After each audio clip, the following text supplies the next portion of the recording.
জি, আসসালামু আলাইকুম। ওয়ালাইকুম আসসালাম রহমতুল্লাহ বরকাত। জি। আমার আমার তেমন কোনো আসলে প্রশ্ন নাই, আপনার সঙ্গে আজকে কথা বলতে পারতেছি আলহামদুলিল্লাহ। আর বাংলাদেশে অ্যাকচুয়ালি আপনার অ্যাকসেপ্টেবিলিটি দেখে আমার খুব ভালো লাগে, যখন বাংলাদেশের বড় বড় শায়েখরা আপনাকে নিয়ে কথা বলে তখন আমার খুবই ভালো লাগে। আপনি আল্লাহ দাম্মামে কবুল করুন। থেকেও দাম্মামে থেকেও আপনি যেভাবে ইসলামের প্রচার আল্লাহ প্রসার করে যাচ্ছেন আলহামদুলিল্লাহ, এটা আমাদের সবার জন্য অনেক অনেক বড় ব্যাপার। আমি শুধু একটা জাযাকাল্লাহ। ছোট একটা প্রশ্ন করবো, তো আমরা তো অনেক সময় আল্লাহর উপরে আমি সন্তুষ্ট এটার জন্য তো অনেক সময় আমরা আলহামদুলিল্লাহ, অনেক সময় না সব সময় বলি আলহামদুলিল্লাহ। তো আমি আরো কি কি জাযাকাল্লাহ। ভাবে আল্লাহর সন্তুষ্টিটাকে আমি আরো কি কি ভাবে এটাকে আমি প্রকাশ করতে পারি যে আমি আল্লাহর উপরে সর্ব অবস্থায় সন্তুষ্ট? জি, জাযাকাল্লাহ খাইর। আল্লাহর উপর আপনি কি কিভাবে সন্তুষ্ট, না আল্লাহ কিভাবে সন্তুষ্ট হবেন বলছেন? না, আমি সর্ব অবস্থায় যে আল্লাহর উপর সন্তুষ্ট এটা আমি আরো কিভাবে প্রচার মানে প্রকাশ করতে পারি যে আমি সর্ব অবস্থায় আমি আল্লাহর উপর সন্তুষ্ট। জি জি জি। এর সবচেয়ে বড় উপায় হচ্ছে আপনার তৌহিদের বাস্তবায়ন। তৌহিদে যাতে করে কোন রকমের শিরকের, বড় শিরক ছোট শিরকের সংমিশ্রণ না থাকে।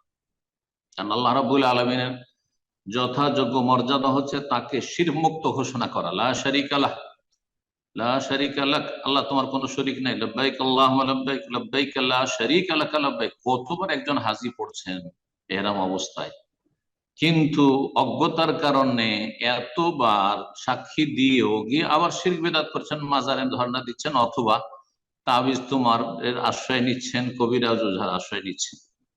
তো আসলে সবচেয়ে বড় আল্লাহ রাব্বুল আলামিনের উপর সন্তুষ্টি হচ্ছে রাদিতু বিল্লাহি রাব্বান। আমি রবের ওপর সন্তুষ্ট, তাকে রব হিসেবে একমাত্র পেয়ে, তার রবুবিয়াতে, তার অলুহিয়াতে, এবাদতে, তার আসমা সিফাতে কোনো শরিক নেই। আল্লাহর তৌহিদের পুরোপুরি বাস্তবায়নের চেষ্টা করবে। আল্লাহর তৌহিদের পুরোপুরি বাস্তবায়নের একটি দিক হচ্ছে ফরজ অজেবে যেন কোনো ঘাটতি না হয়।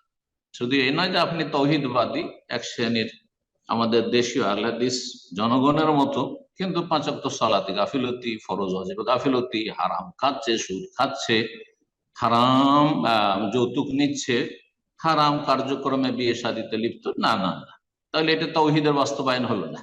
শুধু মাজার পূজা করি না, পীর পূজা করি না, পীর ধরি না, আর তৌহিদ কায়েম হয়ে গেল না।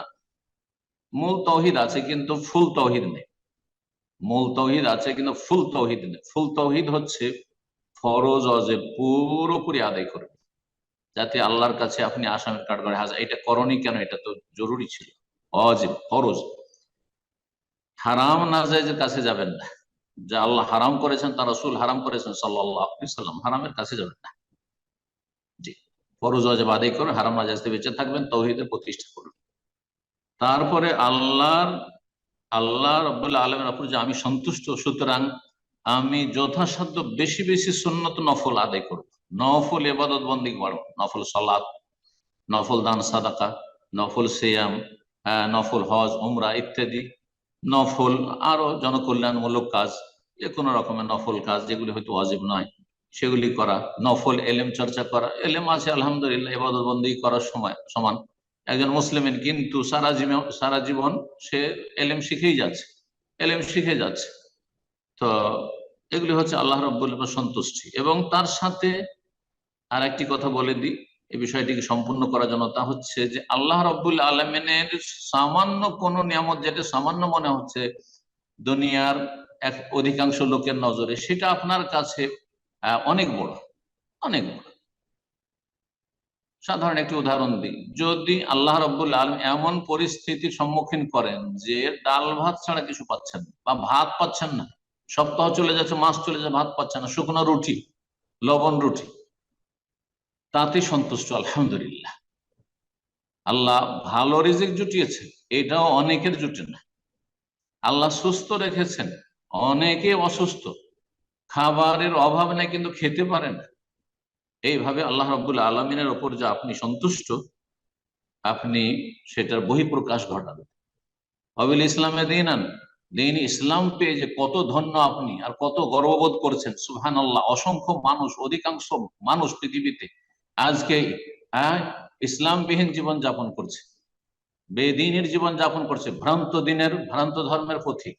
আলহামদুলিল্লাহ, অবিল ইসলামে দিন, অবি মুহাম্মাদিন রাসূল, আর শেষ রাসূল মুহাম্মদ সাল্লাল্লাহু আলাইহি ওয়াসাল্লামের উম্মতের উম্মতে যে আল্লাহ শামিল করেছেন, উম্মতে আল্লাহ রাব্বুল আলামিন শামিল করেছেন, এর জন্য আল্লাহর যথাযথ শুকরিয়া আদায় করা, বেশি বেশি নেক আমল বাড়ানো।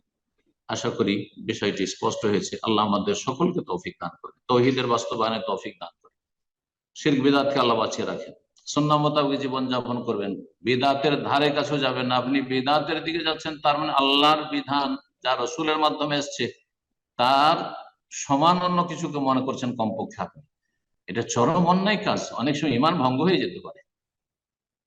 এই হচ্ছে আল্লাহ রাব্বুল আলামিনের উপর সন্তুষ্টি প্রকাশ করা, যে আল্লাহ আমি তোমার উপর রাজি, তুমি আমার উপর রাজি হয়ে যাও।